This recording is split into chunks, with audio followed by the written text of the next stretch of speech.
Copa আমেরিকার ফাইনালে Argentina versus Colombia ম্যাচে ব্রাজিলের রেফারি থাকবে ৫ জন। কনমেবল নিজেদের ওয়েবসাইট থেকে ফাইনালের জন্য রেফারিদের নাম ঘোষণা করেছে। তাদের ঘোষিত তথ্য অনুযায়ী খেলায় মাঠে থাকছেন ব্রাজিলীয় রেফারি রাফায়েল ক্লস, তার সঙ্গে অ্যাসিস্ট্যান্ট ভিএআর মিলিয়ে মোট ৭ জন রেফারি, যার মধ্যে ৫ জনই থাকছেন ব্রাজিলের। তাহলে শেষ দিকে এসে কি আর্জেন্টিনা আবারও ব্রাজিলের বিপক্ষেই ফাইনাল খেলবে? সবাই তো ১১ জনের বিপক্ষে খেলে, আর্জেন্টিনার হয়তো সেদিন ১৬ জনের বিপক্ষে খেলতে হবে। আবার আসিব ফিরে কবিতার মতো হলুদিয়া পাখির সাপোর্টাররা বারবার ফিরে আসতেছে, কখনো কানাডা কিংবা রেফারির বেশে। হলুদিয়া পাখিরা আসলে যেসব কারণে ১৫ তারিখ কোপা আমেরিকা ফাইনালে কলম্বিয়া সাপোর্ট করবে। প্রথমত, কলম্বিয়া আর তাদের জার্সি কালার সেম, এর মানে হলো দুই দলেরই গু কালারের জার্সি। আরেকদিকে কলম্বিয়ার দলে একজন প্লেয়ার আছে যিনি একসময় মাদ্রিদে খেলতো, আর বেশিরভাগ হলুদিয়া পাখিরাই রিয়াল মাদ্রিদের সাপোর্টার। এখন তারা তার জন্য হলেও কলম্বিয়া সাপোর্ট করতে পারবে। তাছাড়া ফাইনালের ম্যাচে তো ব্রাজিলেরই ৫ জন রেফারি থাকবে। যে দেশের রেফারি মাঠে খেলবে সেই দেশের ফ্যানেরা তো কলম্বিয়া সাপোর্ট করতেই পারে, তাই না? আপনারা তো সবাই কম বেশি সবাই জানেন আমার বন্ধু কেরামত হচ্ছে হলুদিয়া পাখিদের সাপোর্টার, যে ফাইনালের দিন অবশ্যই কলম্বিয়া সাপোর্ট করবে। এটা তো আর নতুন কিছু না। যারা সেমিফাইনালে যে দলের সাথে ৭ গোল খেয়ে বাদ পড়ে ফাইনালে গিয়ে আবার সেই দলই সাপোর্ট করে, তাদের থেকে এর চেয়ে বেশি আর কি আশা করা যেতে পারে?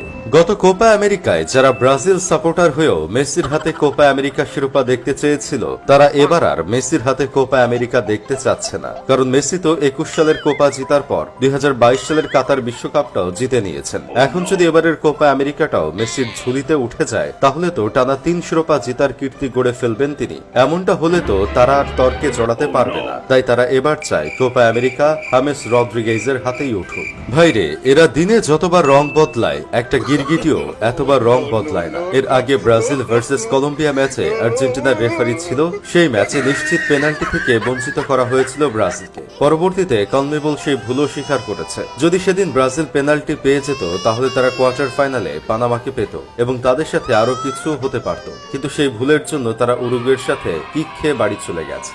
এখন সেই দিনের প্রতিশোধ কি ব্রাজিলের রেফারি নিয়েই ছাড়বে? এক ম্যাচে একজন ব্রাজিলিয়ান নয়, বরং ৫ জন ব্রাজিলিয়ান রেফারি রয়েছে। একজন না হয় একজন একটা ভুল ডিসিশন দিলেই কাজ হয়ে যাবে। এদিকে কলম্বিয়ারা ২৮ ম্যাচ ধরে কোনো ম্যাচ হারেনি। অন্যদিকে আর্জেন্টিনার প্লেয়াররাও কম না, কেউ কাউকে ছাড় দিবে না। হাড্ডাহাড্ডি লড়াইয়ের একটা ফাইনাল দেখতে যাচ্ছি আমরা। এখন দেখার বিষয় এই খেলায় কারা ভালো খেলে, প্লেয়াররা নাকি রেফারিরা। তবে ভাই, একবার চিন্তা করে দেখেছেন, যারা একসময় পেনাল্টি নিয়ে ট্রল করত আর বলতো আমাদের পেনাল্টি লাগে না, আমরা এসব ছাড়াই জিততে পারি, এখন তারা এই পেনাল্টিতেই বাড়ি চলে যায়, আবার এই পেনাল্টির জন্যই কান্নাকাটি করে। এসব দেখলেও মাঝে মাঝে পৈশাচিক আনন্দ পাওয়া যায়। এসব দেখে কেউ কেউ বলতেছে এখন প্রতিশোধটা নিয়ে নিলেই ভালো হবে, আবার কেউ কেউ বলতেছে কিসের প্রতিশোধ, আমরা কোনো প্রতিশোধ নিব না, কারণ আমাদের ৫টা বিশ্বকাপ আছে। যাই হোক, শেষমেশ আমি গোলাম হোসেন একটা কাজের কথা কই। ব্রাজিল কোপা আমেরিকার আগে ইউরোপের যে দুই দলের সাথে প্রীতি ম্যাচ খেলেছিল, সেই দুই দলই ইউরো কাপের ফাইনালে চলে গেছে। আর ব্রাজিল বিমান ধরে বাড়ি চলে গেলেও অন্য দলের সাপোর্টার হয়ে কামলা খাটতেছে।